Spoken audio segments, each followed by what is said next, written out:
And now 20 minutes to 7, it's time for us to look at the dailies and what's making headlines on the papers today. And joining me in studio to my extreme left, I have Honorable Joe Mutambo, who's a former member of parliament for Mwingi Central. Thank you for joining us. We're also joined by Honorable Kipruto Arap Kirab, Deputy Party Leader for ANC. And last but not least, Ambrose Weda, who is a lawyer. Now, what do we have on the headlines today? On the Standard, we start off with winners, losers in Nairobi new taxes. Now, the new taxes introduced by the county government of Nairobi. And just to give you a few that, are highlighted here, parking fees would go down from 300 to 100, from 300 to 200. That's 100 shillings less. We have property owners' fee of approval building plans capped at 0.05, which is a reduction from 3% on value of property. That's quite a significant amount, again, depending on the, the value of the property. We have schools spared monthly garbage collection fees of up to 65,000 Kenyan shillings. But on the losers' end, we have taxi firms, and this is a big one, paying between 100,000 and 300,000 for licenses. We have travelers' cost for yellow fever jabs going up from 1,500 to 2,000. And the list continues. But of course, Nairobi County government is one that has been on the spotlight for all the wrong reasons recently. Let me start with you, Honorable Mutambo, and your thoughts on the governors or the county government's efforts to try and raise their money, for their budget. I think I said it once here in this bench that Songo is doing the right thing with the right hand and taking it away with the left hand. And some of his handlers never understood what I said. I met them somewhere in the street and they were very angry with me. He may have good intentions on what he wants to do, but on the other hand, I don't think he expounds what he's thinking. Because try to charge a taxi driver 300,000 shillings for a license. That person gets barely 1,000 shillings a day. And you charge him 300,000 for a license. Forget about the cost of the vehicle. And most of the vehicles you see in the road, these taxis are borrowed. He's simply telling these people, go home and park your cars. And people in Nairobi, they deserve the services of taxis. They do wonderful, brilliant job to take commuters from point A to point B.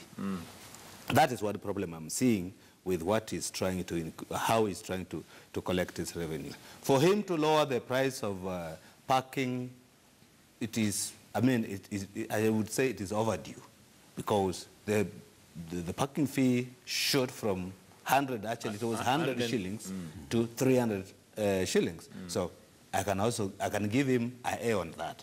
But is it fair, really, to charge 300,000 shillings to a taxman, and then you also tell him to pay a parking fee of 200 shillings? And who are paying these 200 shillings? Is he going to achieve what you want to do?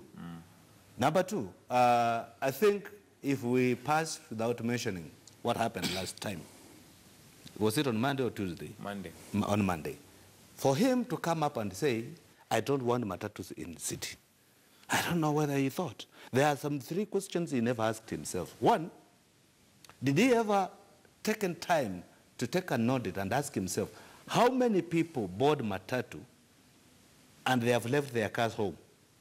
He never asked himself that question. And has he ever asked himself this question, if I have loaded 3 matatus, okay, in a road, that is almost 150 people. At a go. At a go. What scenario will I get after that? Because the traffic jam I'll get is of human being. And all the cars now will move slowly. Then number 4, he could have asked himself, when I get jam in Nairobi, am I going to get revenue from parking? Because now people will turn the roads as parking lots instead of parking lots. Yeah. So those kind of things is what I say Songo is doing. Is maybe, I don't know what he's thinking, but for my opinion, There's something wrong. Honorable Kira, your thoughts on that? And again, now that you've brought in the question of decongestion and lowering the price of parking fees, one would imagine that if we're trying to decongest the city, one of the ways to ease traffic would be to make sure that those who have the, let me call it the privilege of private vehicles, would pay heftily to park in town, hence discouraging them to bring their vehicles to town. That way maybe it would be decongesting. But when you lower the price, you are encouraging people to bring more cars. Honorable Kiro. Well, it is a bit confusing, but I just want to start with the taxi people. These are people who really are trying to make ends meet. And these are people who might have missed good jobs, not because of lack of qualification, but because of the few opportunities that we have in Kenya today.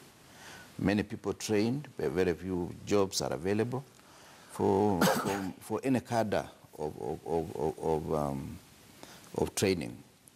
But more important is I would have expected Songo to tell us more about the measures he has taken to ensure that he seals the loopholes, whether it is parking, whether it is garbage collection, whatever.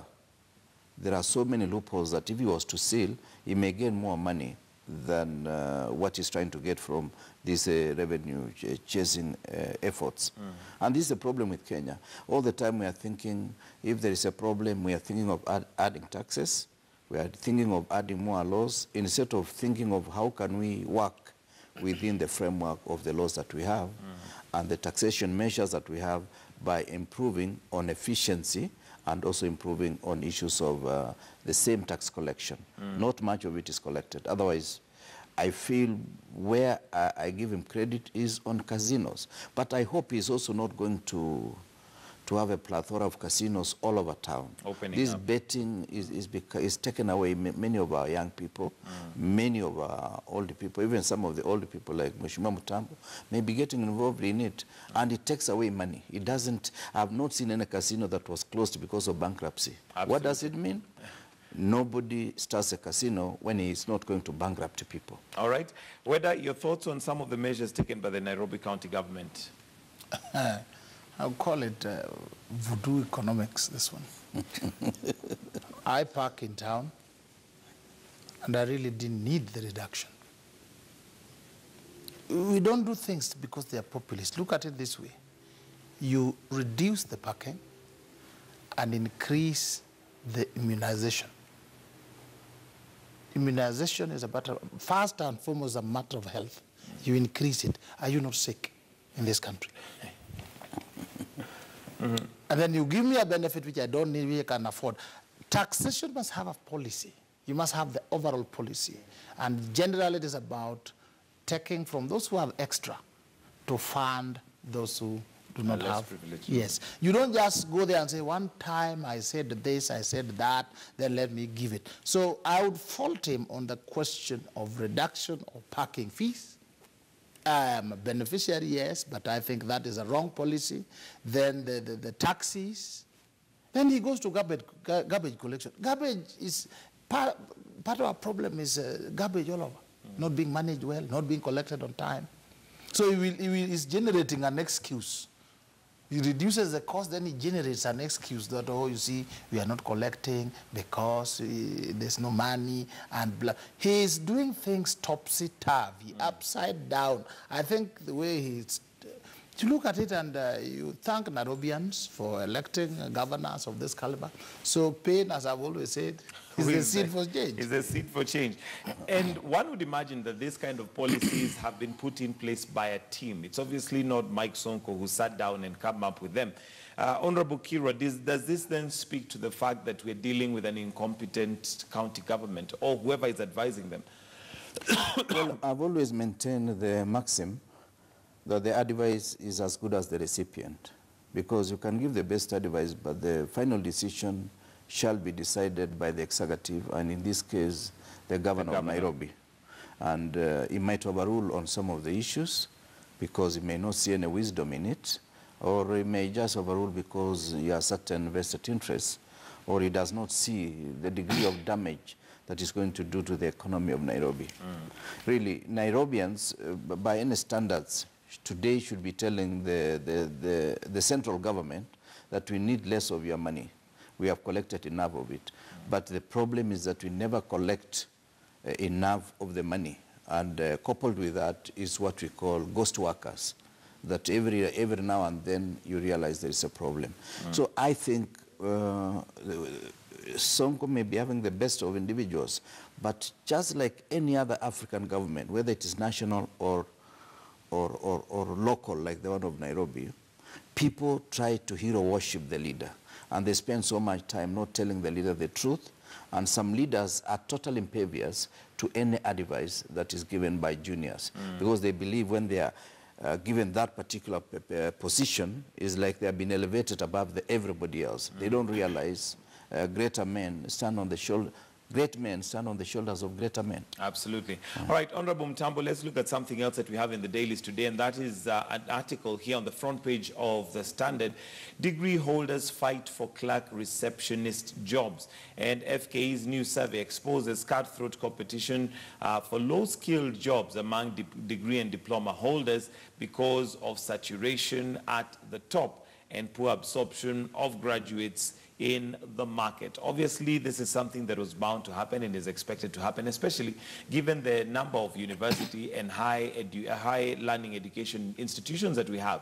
They have very many students that come in, but of course the job creation is not in tandem with the number of students released. Did you say clerk on the reception? Yes. You're wrong.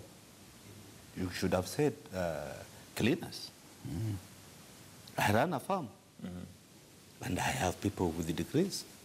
Actually, I was surprised one day I advertised it for a watchman. And the person who came to ask for a position, he was a degree holder. So the statistics is talking about reception, clerks and the receptionists. They are wrong. They need to go deeper. What am I trying to say? The problem is bigger than what you are seeing. And we have a lot of graduates out there. Do we have the jobs? Have we created enough space for them to fit in? The answer is no. And we are still educating more. And we are dissipating more to graduate. And that's what I'm saying. There's a big problem in Kenya today. Job creation is no longer there. It is no longer there because the environment is not conducive. Business people are not getting what they deserve to operate in our country. They are running away. You have not taken a walk to industry and seen how many factories have been shut down and the people have moved out. We need to ask ourselves why. There are so many factors leading to this. Maybe production cost, taxes, what we are talking about now, and others. This country, the economy, I 100% disagree with analysts who say that the economy is growing in this country. I don't know it is growing to Kiro's pocket or to whose, but I do not understand because Definitely I, as Mutambo, I don't feel it. If there's anybody who is feeling the growth of economy in this country, I don't know who. But for me, and I said it, and I will keep on singing about it. I said it 5 years back when I was talking about the reduction of counties and the bill I sponsored in Parliament to reduce the wage bill because the country is bleeding, and I can tell you, we should expect worse. All right, Weda, this also speaks to our education system because we have job seekers rather than job creators. We have an education system that teaches the student or the learner to get very high grades, then finish and get a job rather than create a job. Yes, thank you. Let's first of all get this thing. One, when you get a degree, you are only given power to read. You're not given power to go and look for a job. Most of these degrees we are talking about, they are for reading, they are not for jobs. If you want a degree for a job, you actually take a professional degree. 90% of those who come out of these many universities, you ask them, what can you do? They'll describe to you where they can work, Safaricom, or KTN, or this. They'll not tell you that I can anchor. So you cannot therefore look at them and somebody says, I have a degree, and so somebody has studied how Jesus Christ was born, he died on the third day, he rose again, then he comes out and says, I want a job. You say, Kenya, if you look at professional jobs, medicine, technical jobs, they're there, the jobs are there. But also our training is such that we value papers so much that somebody would walk to you and say, I have a degree. You say, a degree in what? He has no idea. He himself has no idea. He can only remember that when I was in primary school, I defeated everybody. Then I went to secondary, I was always number one. Then I went to university, I have a first class. In what? So we train people to regurgitate things. You cram it, then you go and pour it in the exam, then you come out and you forget about it. I would only ask parents, even now parents, you can see everybody's pushing children to secondary. You push somebody with 200 marks, government will tell you, push. Then you'll go there and get some D+, and then you also push him to some university. Eventually you're stuck with him. Let parents know that there are two kinds of jobs. There are two kinds of studies. One is what a child loves, passion. And then secondly, there is the environmental one, what the economy requires. If personally as well, I wanted to be a teacher. But a lawyer was higher than a teacher. So I said, I will become a lawyer. Eventually, once I'm settled, I will go retire to teaching. So let's actually advise our children so well. Some university degrees are less worth than a certificate course in others. If you get a certificate in nursing, certificate from KMTC, you are a lot better than some masters holders in how St. Anthropos was found in Olduvai Gorge. Please, in this country. And yes, that might be a degree that is not usable. Let's look at one more thing on the Standard, and that's on page 10, and I'd like to hear what you have to say, Honorable Kira. DPP, Queen's Counsel to handle Mwilu's case. We have a litigation and public international lawyer who has now been attached, or shall I say, given this responsibility by the DPP, and this is to prosecute some of the high-level cases that we have. Is this a good move? Well, I think it is something commendable, because that case was almost polarizing the entire society, where there were those who were saying, okay, she's not properly before the court, and those who are saying, okay, she's just like any other Kenyan. So I concur with him that it is useful that the fellow takes up some of these sensitive cases, but I hope also it's going to speed up the process of litigation so that we are able to come to an end. Because I've said before, when you accuse somebody of a certain crime and the thing hangs on for far too long, you miss his standing in society such that by the time he is acquitted or she is acquitted, his name will have been besmirched.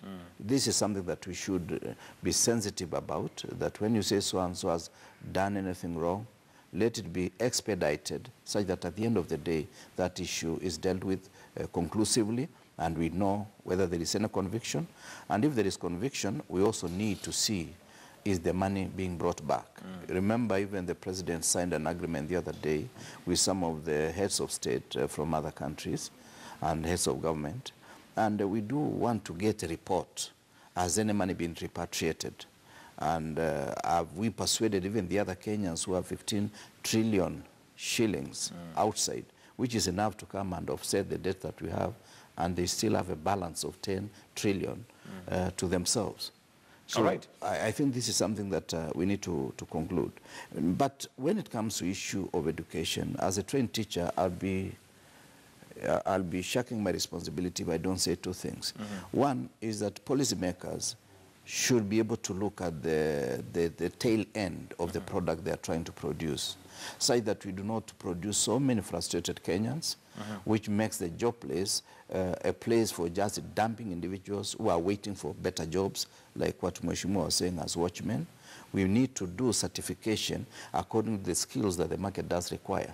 More so given the fact that we have now a devolved system, and many structures are being erected all over the country, and these structures do not meet the standards that we require, such that in the next 50 years they will be collapsing because we never had the right people to do the jobs. Remember the old masons who built Nairobi more than 40 years ago. They did not go to school, but they had the skills at the basic level that if he's a mason, if he's a carpenter, he does a job that it becomes admirable to anybody that sees it. And let's also take a look at the Daily Nation.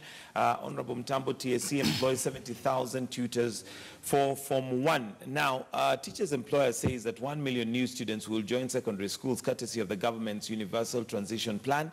Yet there is no commensurate arrangement to increase the number of teachers. Again, another decision we see that may have been made without thinking through the whole thing. So here we are. We've promised the children as a nation that once they qualify, they will go to schools. But what are they going to do in those schools? Again, we end up with the same cycle that we had earlier. It's very interesting in our country, because you ask yourself, why should I go to school? Do I go to school to get a degree or just to get papers? The problem is that we do not tap talents in this country, and we have discussed it again and again, over and over. But the problem with our curriculum is that it does not allow our institutions to teach or to tap the talent. I will be very happy if my child goes to school to concentrate in doing what they do best, or what they can do best, like what our friend has said, other than trying to push them to get an A or a B or whatever, or a first class honors degree or whatever the paper would read. If my child comes out with the knowledge of doing something for themselves and being creative and being innovative to the country, that's what creates the wealth of our country. But what we are trying to do, like you are saying, it is purely dumping, just getting rid of them. Go and read, finish, go and learn in Nairobi, become whatever you want to become. I saw something trading on social media that somebody was claiming to have garnered what that marks, and he was asked, what will you become? And he said, I'll become a governor, because he got a E. So does that mean being, I don't know where the idea came from, but from back of my mind I can understand what they were talking about. It made a lot of sense to me. So I think we need to reaudit our education system. It is not the question of 844 or whichever system we are bringing in. What we need to do is to tap the talent of individual students and teach them towards what they can do better for the country. All right. Okay, and basically do get yourself a copy of the Nation or the Standard this morning and see what else is there. There are quite a number of stories. And also remember, the Standard is currently at 50 shillings. We are giving you back 10 as we celebrate 100 years of bringing you news and reviews of the Standard. But now we want to switch over and get to the state of the nation and just put our pulse on several things that have been happening. And what we are going to do is take a break, and then we come back with State of the Nation. So do stay with us. We've got quite a number of things we'd like to handle and look at on the State of the Nation. For now, we take that break.